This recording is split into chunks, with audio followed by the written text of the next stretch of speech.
வணக்கம். நம்மளுடைய mister C Joseph Vijay அண்ணா அவர்கள் வந்து முதல்வரா கன்ஃபார்ம் ஆகி 4 நாள் ஆச்சு. ஒரு பதவி பிரமாணம் பண்ணி 3 நாள் ஆச்சு. அதுக்கப்புறம் அவர் வந்து சட்டசபைக்கு வந்து இன்னைக்கு 2வது நாள் ஆச்சு. ஸோ இந்த 4 நாள்லையும் வந்து பார்த்தீங்க அப்படின்னா ஒரே பரபரப்பாட்டு அவரோட ரீல்ஸ் தான் எல்லாமே போயிட்டு எடுத்து இருக்கு. இதுக்கு நடுவில் என்ன நடந்திருக்கு அப்படின்னு பார்த்தீங்கன்னா, நேத்திக்கு நான் சொன்ன மாதிரி கிருஷ்ணகிரியில் ஒரு 2 கொலைகள், இன்னைக்கு காலையில் தூத்துக்குடியில் வந்து ஒரு கொலை, ஒரு பெண் சடலம் கிடைச்சிருக்கு. ஏதோ ஒரு வயக்காட்டுக்குள்ள அதுவும் எரிக்கப்பட்ட நிலையில கிடைச்சிருக்கு. அதுக்கப்புறம் நேற்று சாயந்தரம் வந்து பாத்தீங்க அப்படின்னா சேலம் பக்கத்துல பசங்க ஒரு 3 பசங்க சரக்கு அடிச்சிட்டு இருந்திருக்காங்க. அதுல ஒரு பையன் அந்த பக்கமும் போயிருக்கான். அவங்களுக்கு ஏதோ பிரச்சனை இருக்கு. அந்த பையனை 17 வயசு பையனை மற்ற 3 சிறுவர்கள் சேர்ந்து கொலை பண்ணிட்டாங்க. இது போக அங்கங்க அடிதடி கலாட்டா, ரோட்ல பிரச்சனை, போலீஸ்காரங்களோட பிரச்சனை, பொதுமக்களோட பிரச்சனை, டீ கடையில பிரச்சனை, இதெல்லாம் ஒரு பக்கம் போயிட்டு இருக்கு. ஏன்னா இன்னும் வந்து அண்ணா சிஎமான செலிப்ரேஷன் மோடு வந்து இன்னும் வந்து குறையல. ஸோ அந்த வைப்ஸ்ல இருக்கிறதுனால இந்த மாதிரி சில சின்ன சின்ன விஷயங்கள்லாம் நடக்கும். ஸோ இதெல்லாம் இனிமேல் நம்ம கேள்வி கேட்கணும்.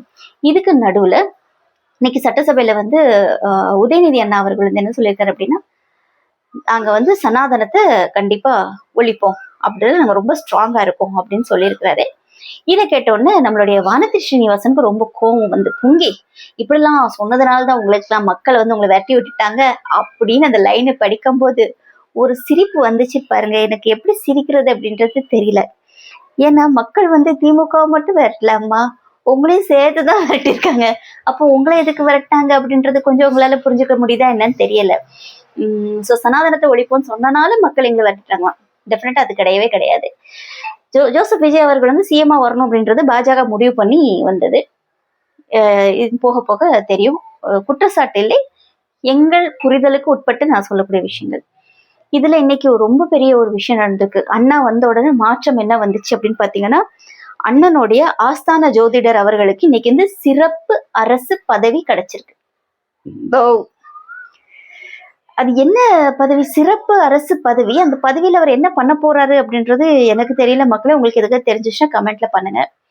ஜோசியருக்கு பதவி கொடுத்துருக்காங்க. ஜோசியருக்கு தான் எம்எல்ஏ சீட்டும் கொடுத்துருக்காங்க. கேன்சர் வந்து ஜோசியத்திலே சரியாகும்னு சொன்ன அம்மையார் வந்து இன்னைக்கு எம்எல்ஏ.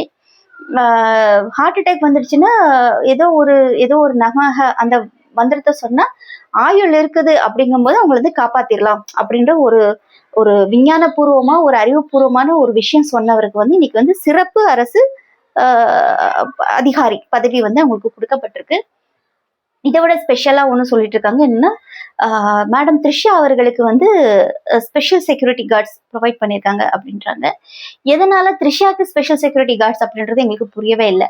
2வது, இங்க வந்து எல்லாமே ரொம்ப நார்மலைஸ் ஆயிடுச்சு, ரொம்ப ஜென்ரலைஸ் ஆயிடுச்சு. ஏன்னா திமுக தான் நாங்க கத்துவோம். யாரோ ஒரு ஒரு கம்மங்காட்டுக்குள்ளேயோ இல்ல வந்து ஒரு ஒரு ஒரு புதுரைக்குள்ளேயோ இருந்து ஒரு தப்பு நடந்துச்சுன்னா அங்க எப்படி பாதுகாப்பு இல்லாம போச்சு அப்படின்னு கேட்போம். ஆனா இப்ப நடக்கிற இந்த 4 நாள்ல, இந்த 2 நாளையில அண்ணா பதவி எடுத்து இந்த 2 நாளையில 4 கொலைகள் தெரிஞ்சு நடந்திருக்கு. இன்னும் தெரியாம எத்தனை நடந்திருக்கு தெரியாது. சோ அதுக்கெல்லாம் நம்ம கேள்வி கேட்க மாட்டாங்க.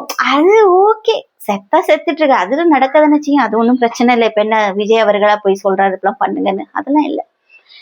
அதுக்கப்புறம் பாத்தீங்க அப்படின்னா, பதவியேற்பு விழாக்கு வந்து த்ரிஷா அவர்கள் வந்து இப்படி கை காட்டுனது, சாரி என்னால அண்ணின்லாம் போக முடியாது, அந்த மனசு இன்னும் வரல. ஏன்னா நான் அதெல்லாம் வந்து நார்மலைஸ் பண்ற மனப்பக்குவத்துக்கும் அந்த அளவுக்கு வளர்ச்சிக்கும் நான் இன்னும் போகலை அப்படின்றது ஒரு விஷயம். ஸோ இங்க வந்து விஜய்னு வரும்போது எல்லாமே ரொம்ப ஜென்ரலைஸா, ரொம்ப ரொம்ப கேஷுவலா, அதையும் ரீல்ஸ் எடுத்து போட்டு, அதையும் நியூஸ் சேனல்ஸ் வந்து அப்படியே கட் போட்டு காமிச்சு நீங்க என்ன ப்ரூஃப் பண்ணணும்னு இந்த மாதிரி. ஆனா ஜேர்னலிசம் வந்து இந்தியாவுடைய ஒரு ஒரு அரசாங்கத்துடைய 4வது தூண் அப்படின்னு சொல்லுவாங்க. ஆனா அந்த 4வது தூண் இன்னைக்கு ரொம்ப கேவலமா இருக்கு. ஏன்னா நீங்க செய்ய வேண்டிய வேலையை விட்டுட்டு வேற ஏதோ ஒரு வேலை செஞ்சுட்டு இருக்கீங்க. முந்தா நாள் கொளத்தூர் எம்எல்ஏ கிட்ட கேள்வி கேட்கறாங்க. அவரு மேபி அவரோட டாக்கே அப்படிதானான்னு தெரியல, என்னன்னு தெரியல. மேபி அவர் வந்து ஒரு மாதிரி பேசிட்டு இருந்தாரு. அவர்கிட்ட கேள்வி கேட்கும்போது எல்லாம் எங்க தலைவர் பத்துக்குவார், எல்லாம் எங்க தலைவர், எல்லாம் எங்க தலைவர் அப்படின்னாரு. ரிப்போர்ட்டர் வந்து அதை வந்து என்கரேஜ் பண்றாங்க, அதை உற்சாகப்படுத்துறாங்க. ஒரு பெண்ணோட குரல் கேட்குது, பத்திரிகையாளர் ஒவ்வொன்னு கத்துறாங்க. இந்த மாதிரி பட்டவங்களை வந்து பத்திரிகை வச்சு நடத்த சொன்னா நீங்க வந்து ரசிகர் மன்றத்தை வச்சு நடத்தி இன்னைக்கு வந்து ஒரு ரசிகர் மன்றம் தான் ஜெயிச்சிருக்கு. ஸோ இன்னமும் உங்களுக்கு நீங்க என்ன எங்களெல்லாம் தற்கொலை சொல்றீங்க அப்படின்னா, அறிவுபூர்வமா பேச வந்தா தானே உங்களை அரசியல்வாதின்னு சொல்ல முடியும். நீங்க என்ன ரசிகர் மனப்பான்மை விட்டு வரலன்னு உங்களுக்கு என்ன அரசியல் பேசுறதுக்கு இருக்கு? அப்ப இன்னைக்கு இவ்வளவு பிரச்சனைகள் நடந்துட்டு இருக்கு, இதுக்கெல்லாம் யாரு பதில் சொல்லுவா, யாரு பேசுவா? விஜய் அவர்கள் தானே பேசணும். ரெண்டாவது பாட்டிலுக்கு 20 ரூபாய் ஏறிடுச்சு அப்படின்னு வேற மீம்ஸ் நிறைய பேர் சொல்லிட்டு இருந்தாங்க. அது எந்த அளவுக்கு உண்மை பொய் அப்படின்றது தெரியாது. ரெண்டாவது இன்னைக்கு 500 மதுக்கடைகள் மூடப்பட்டிருக்கு. ரொம்ப சந்தோஷம், வரவேற்கப்பட வேண்டிய விஷயம். ஆனா நாங்க விஜய் அவர்கள்ட்ட கேட்டது முழுக்க சாராய கடை அடைப்பு, டாஸ்மாக் ஒழிக்கப்பட வேண்டும், குறைப்பதல்ல நோக்கம், அடைப்பதே நோக்கம். ஸோ அவர் சொன்ன மாதிரி டாஸ்மாக் வந்து மூடணும். அது எப்போ மூடுறாங்க அப்படின்றது தெரியல. அண்ட் இந்த கொலைகள் இது ஒரு விஷயம். அண்ட் த்ரிஷா அவர்கள் தயவு செஞ்சு இந்த கையெல்லாம் காட்டாதீங்க. ரொம்ப ரொம்ப ரொம்ப எரிச்சலா இருக்கு. இதை வந்து ஜெனரலைஸ் பண்ணி இதுக்கு ஒரு கூட்டம் வந்து ஃபயர் விட்டுட்டு ரொம்ப அபத்தமா இருக்கு. நீங்க வந்து உங்க குழந்தைங்களுக்கு என்ன காட்டுறீங்க அப்படின்றது எங்களுக்கு புரியல. இங்க பாருமா, விஜய் மாமாவோட ஒய்ஃப் இல்ல, விஜய் மாமாவோட ஃப்ரெண்டு தான். விஜய் மாமா ஒய்ஃப் அவங்க குழந்தைங்கள்லாம் வரல. ஏன் வரல? அது அவங்களுக்குள்ள பிடிக்கல. ஏன் பிடிக்கல? அவங்கள விஜய் மாமாவுக்கு துரோகம் பண்ணிட்டாங்க. விஜய் மாமாவுக்கு எப்படி துரோகம் பண்ணாங்க? விஜய் மாமா வந்து அவங்க ஃப்ரெண்ட் கிட்ட ரொம்ப க்ளோஸா இருந்ததுனால, அவங்க ஃப்ரெண்டுக்கு ப்ரெஃபரன்ஸ் கொடுத்ததுனால விஜய் மாமாவோட ஒய்ஃப் அந்த அத்தை வந்து கோச்சிட்டு போயிட்டாங்க. ஸோ இதெல்லாம் நம்ம வந்து நார்மலைஸும் ஜெனரலைஸும் நம்ம பண்றதுக்கு பழகிக்கிட்டோம். சரி, இது அவங்களுடைய பர்சனல் அப்படின்னு சொல்ல முடியாது. ஏன்னா இப்போ அவர் வந்து இந்த மாநிலத்துடைய முதல்வர். அவர் வந்து பல பிள்ளைகளுக்கு வழிகாட்டியா இருக்கிறாரு, பல இளைஞர்களுக்கு வழிகாட்டியா இருக்கிறாரு. ஸோ அவர் செய்யக்கூடிய ஒவ்வொரு விஷயமும் அது வந்து பொது வாழ்க்கையோடு சேர்ந்து இருக்கிறதுனால அதை பத்தி நம்ம பேச வேண்டிய சூழ்நிலைக்கு தள்ளப்படுறோம்.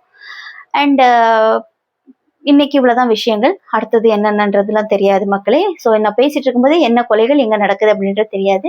இந்த லா அண்ட் ஆர்டருக்கு விஜய் என்ன ஸ்டெப்ஸ் எடுத்திருக்காரு அப்படின்றதும் புரியல. அண்ட் மகளிர் விடியல் பேருந்து விசில் ஊதுங்கோ.